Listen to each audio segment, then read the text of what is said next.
देखो, देवर्षि नारद जी सुंदर घाटी देखी, बहुत सुंदर वन देखा, समाधि में बैठ गए, अखंड समाधि लग गई, भगवान के चिंतन में डूब गए। अब देवराज इंद्र को चिंता लगी कि ये अगर पूर्ण हो गए तो कहीं हमारा इंद्रासन न ले जाए, उनको डर बना रहता है। तो उनके पास जो सुविधा है वो भेज दी भ्रष्ट करने के लिए, कामदेव, मलय मारुत, बसंत, गंधर्व, अप्सरा सब भेज दी। अब उन्होंने सब अपना जाल बिछाया। देवर्षि नारद जी की आंख खुली, उन्होंने काम आदि को बहुत प्यार से शांत भाव से, आओ आओ डरो मत, बैठो, हमारा आतिथ्य स्वीकार करो और आप फिर जाओ। ना तो काम हृदय में आया और ना क्रोध ही आया। अब देवर्षि नारद जी जब इस घटना पर चिंतन किए, क्योंकि जब भगवान शंकर पर काम ने अटैक किया तो भगवान शंकर काम से पीड़ित नहीं हुए, लेकिन क्रोध आ गया और उन्होंने भस्म कर दिया।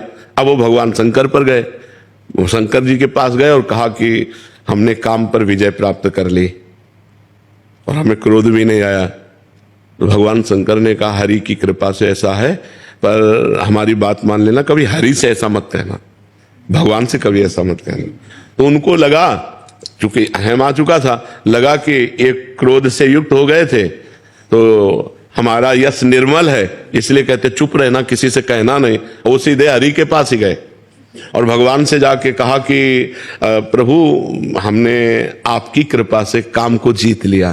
तो वाणी से तो निकल रहा था आपकी कृपा, लेकिन हृदय में टसक अहंकार की थी। तो भगवान ने और उसे पुष्ट कर दिया कि अरे आप काम पर विजय प्राप्त कर लें तो क्या बात है, आपका जो सुमिरन कर ले वो काम पर विजय प्राप्त कर ले। देवर्षि नारद जी बहुत फूल गए। भगवान ने कहा अच्छा।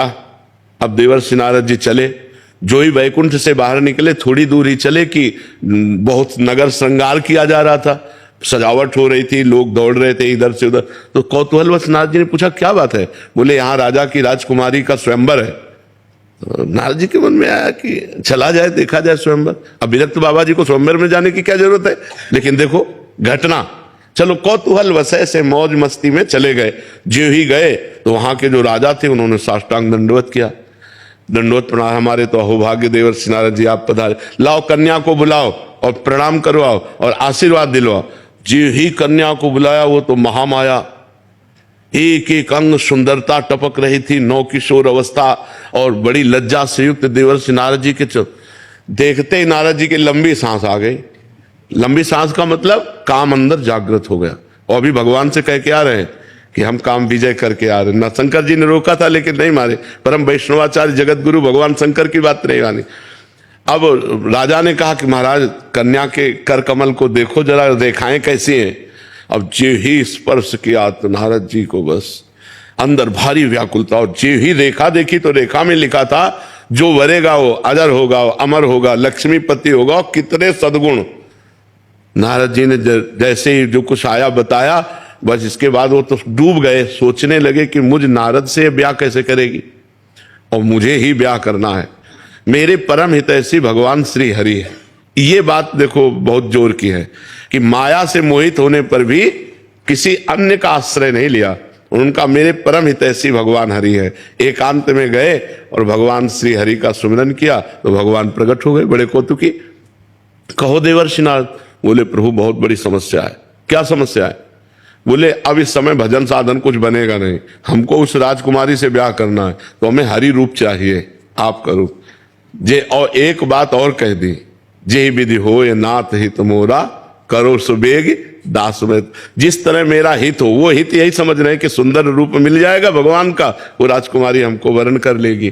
तो भगवान ने कहा कि हित ही नहीं, जे विधि हुई है परम हित, नारद सुनो तुम्हारा जिस तरह परम हित होगा वही मैं करूंगा। जाओ, मैंने तुम्हें हरि रूप दिया। और हरि कहते हैं बंदर को भी, मरकट बदन भयंकर दे। अच्छा, और इसमें ये चमत्कार था कि केवल राजकुमारी को बंदर रूप दिखाई दे रहे थे और दो शिव पार्षदों को बंदर रूप दिखाई दे रहे थे, बकाया सबको देवर्षि नारद जी दिखाई दे रहे थे। अब नारद जी जाके आगे के सिंहासन में बैठ गए कि मुझे हरि रूप। और जे ही राजकुमारी जयमाला लेकर के आई तो उसने कहा इस कुरूप बंदर को किसने बैठाल दिया, माला लेकर के दूसरी तरफ चली। अब नारद जी जिस राजा के पास जाते उठ के खड़ा हो जाता, क्योंकि सबको देवर्षि नारद दिखाई दे रहे। नारद जी आगे आगे बैठते, लेकिन राजकुमारी ने जयमाला नहीं डाली। थोड़ी देर में भगवान आए, नौ किशोर अवस्था सुंदर रूप, राजकुमारी ने जे ही जयमाला पहनाई। नारद जी का हृदय विकल हो गया कि अब तो हम जी नहीं पाएंगे। ये देखो माया का प्रभाव, जहां काम विजयी महात्मा वो कह रहे अब हम जी नहीं पाएंगे। तो शंकर जी के पार्षदों ने कहा थोड़ा अपना रूप भी तो देख लो। तो जल में जे ही रूप देखा, मरकट बदन भयंकर दे, अरे हमारे साथ छल किया गया। और भागे भगवान की तरफ तो देखा रास्ते में ही रास्ते में ही भगवान मिल गए जो दूल्हा बने हुए थे। देखा कि ये तो भगवान है। तो उन्होंने कहा तुम परम स्वतंत्र हो, तुम्हारे ऊपर आज तक किसी ने शासन नहीं किया, लेकिन नारद से पाला पड़ा है। जाओ मैं साप देता हूं, जैसे मैं स्त्री वियोग में दुखी हूं ऐसे तुम दुखी होगे, और जो मुझे बंदर का रूप दिया यही तुम्हारी सहायता करेगा। भगवान ने कहा स्वीकार। और जहां साप स्वीकार किया तब हरि माया दूर निवारी, तहां न रमा न राजकुमारी। तब नारद जी का होश आया जब माया हटे, अरे प्रभु मैंने आपको साप दे दिया चरणों। भगवान ने कहा जाओ जपो जाए शंकर सतनामा, हो यही हृदय तुरंत विश्रामा। भगवान शंकर के नामों का स्मरण करो वही, क्योंकि अपराध बन गया ना, भगवान शंकर ने रोका संभाले नहीं।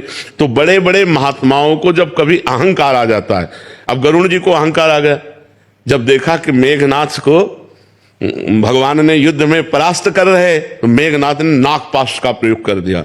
अब भगवान उसकी मर्यादा के लिए नागपाश में बंध गए। अब गरुड़ जी को बुलाया गया।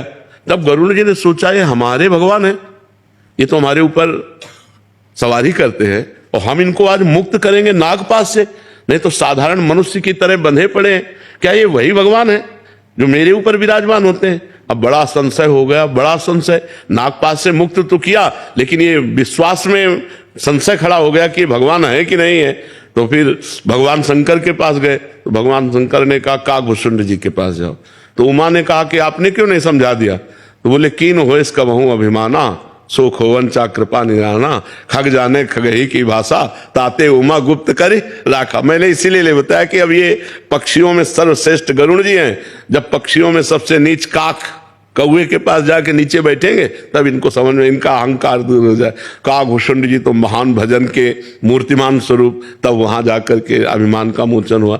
तो कई बार बड़े बड़े भक्तों को अभिमान आ जाता है। जब अभिमान आता है तो माया थप्पड़ियां देती है। बकाया उनका नाश नहीं हो सकता, उनका पतन नहीं हो सकता। इसीलिए हर समय भगवान के चरणों का आश्रय लेना चाहिए कि कभी तपस्या और साधना का अहंकार भी ना आ जाए। हम बड़े ज्ञानी, हम बड़े भगत, तो फिर माया परीक्षा ले लेगी। और परीक्षा ले ले वो भगवान ने बचावे, नहीं माया परीक्षा ले ले तो फेल ही होना पड़ेगा। उसका ऐसा स्वरूप है, उसकी ऐसी जाल है कि उसमें फंस करके बड़े बड़े भ्रष्ट हो जाते हैं।